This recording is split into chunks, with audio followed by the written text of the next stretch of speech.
You are looking at Julian's pronunciation guide, where we look at how to pronounce better some of the most mispronounced words in the world, like this other curious word. But how do you say what you're looking for today?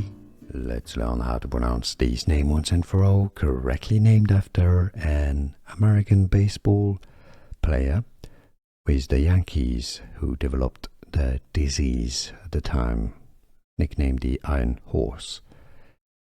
Lou Gehrig is how you pronounce his name, not Gehrig or Gehrig.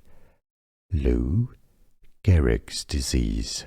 Lou Gehrig's disease.